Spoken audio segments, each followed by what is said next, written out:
June sunny. Nice. Sunny, really? These guys are all wearing all sorts of stuff. I thought, God dang, I can't predict much, but I can predict the weather inside the dome. Better than in Boca Raton. All right, ready? Anybody going to have back this week as far as injury? I hope. We're going to see. We got some guys banged up, and I think Angelo Anderson's going to be out this week. But I'm hoping that will be our receivers. We'll have a chance to be back this week.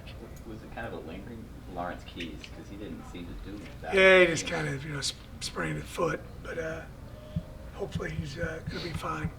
We're just trying to. Luckily, I guess one positive about it is they're all veteran guys who know what we're doing, and sometimes you get a freshman and he gets hurt, and if he didn't get the reps, and especially if it's early in the year, you got a lot of problems. These guys are veteran players; they get coach a position almost. How about Jaquan, Coach? I think he's going to be good. And what about Yorkie? I think he's going to be good.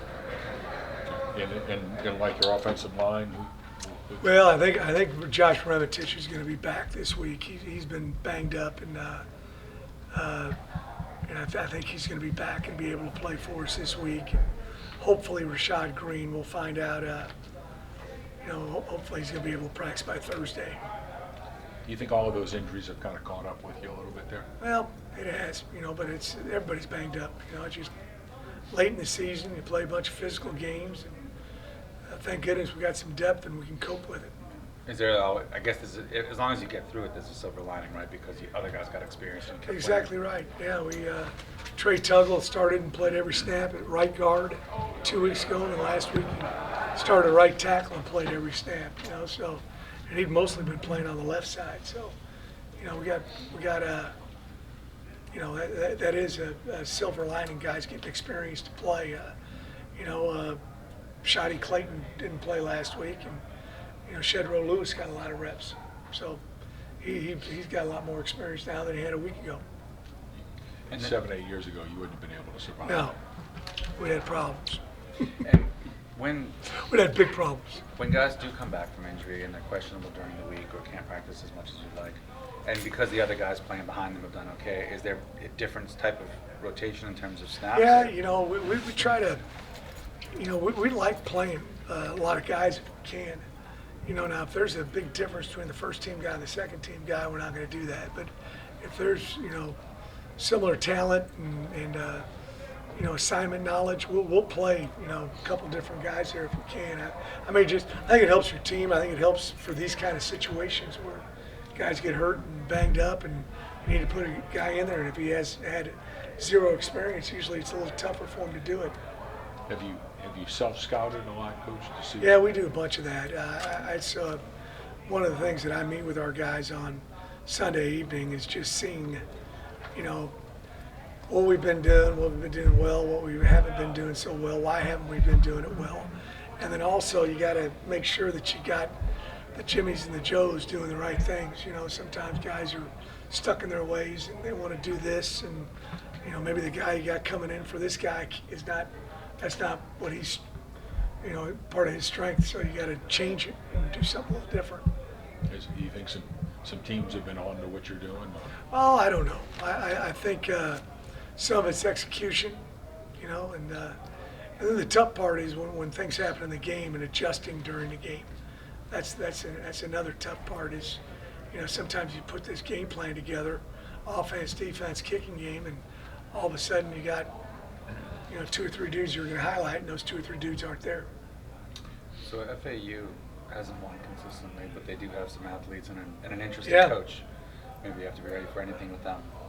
Yeah, What I've do you known think? Tom a long time. Tom is a former Sam Houston State coach, and my college coach was the head coach there. He comes to almost every game, and Tom coached for Coach Randleman, so yeah, he does a really nice job.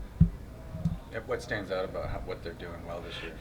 Offensively, they like throwing the ball around and spreading it out. They've got a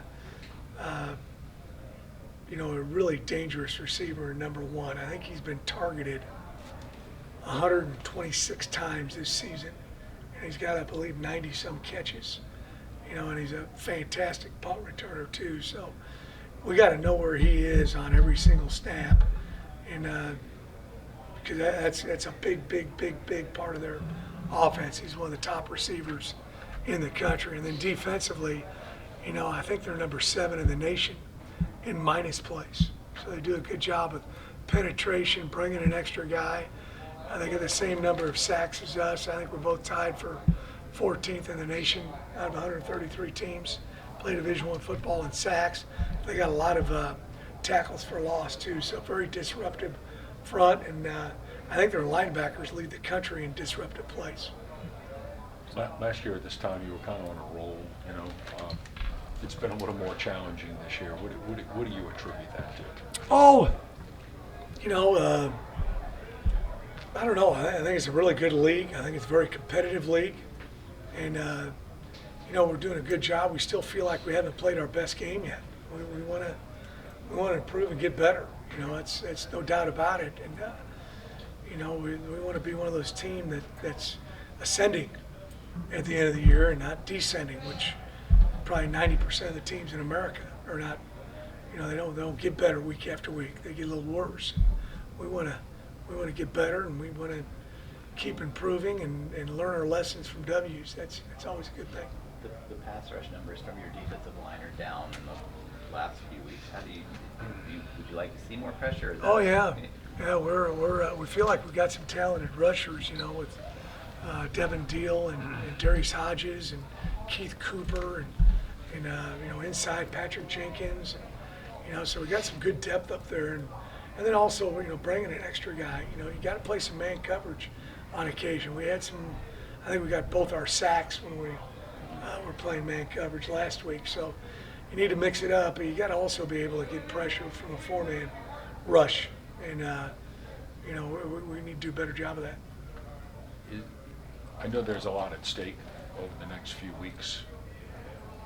I know you're the king of 1-0, but is there anything that's, have you said anything to the team about playing with that kind of pressure or expectation? Because we talked all day yesterday, not all day, but in our team meeting about, being an in-season hero. Some guys play their best football, and it drives me insane. I don't tell the kids this because I want them to pump iron and run and do a good job in spring ball and summer and all this other stuff. But they do their best work January through August. We need our best work now. And you got to really be mentally tough. It's tough on the coaches, the support staff, the strength coach, and the athletic trainers during the season. But it's really tough on the players because they got the physical grind, not just the mental grind. And, I challenged them. I said, I'm not going to get everybody on the same page. No coach does that, but we got to have more than them. We got to have more guys that are, tough guys mentally and physically, during the season, and then we'll, in February, I'll walk in the weight room, guys will be screaming and yelling and going off, and I'll say, great job, but I need it in September and October and November and December. That's when you play these games. You got Michael coming up here in a second. I'm guessing that he probably works 350 to maybe more than that days a year on his craft, right? And you only get 12 of these opportunities that you're guaranteed. We got to put everything into it. And I try to brainwash our guys on this. And I think a lot of them are buying it and doing it, and the more the merrier. Is there a key or keys, do you think, to winning these games very late in the year when the stakes are so high? Well, I think we got some veteran players that are making some clutch plays when we need it, and both defensively and offensively. We give up a touchdown at the end. Yeah, you got to suck it up for the 2-point play. We're in a 3rd and 9. We got to get a first down. We get 10, 11 yards on the play. We need a big run and someone who's smart enough to get down, and we get that. So we got some smart kids and a lot of guys that have been through. I know Mekhi Hughes didn't play last year, but man, he's played a lot of ball up until now. So he's a veteran back. I know you may not want to elaborate on this, but as far as the search for an athletic director, how much are you paying attention to that? You know, not a whole lot. I'm aware of what's going on. You know, I've talked to the powers that be. They've asked me my opinion. I've given it to them, and hopefully this will come to a conclusion pretty quick. Oh, what's your opinion? My opinion, I think, is pretty well known. He's a dude that's around here all the time, but I'm not the guy who makes that decision. So I give him my opinion of what's going on, what I'd like to see, and Tulane's going to make their decision. That's how it works at universities. Based on that though, if everything kind of fell into place, do you feel like there's like that you're ready to go to whatever that next level? Yeah, I think we're, I think we're poised to, everybody has seen what this does for the university. I think the city as well, and we want to keep, just like we talked about the season, getting better and better and better. We want to do that with, the football program and the university. We want to get better and better and better. Everybody good? Yeah. Thank you all. Thank you.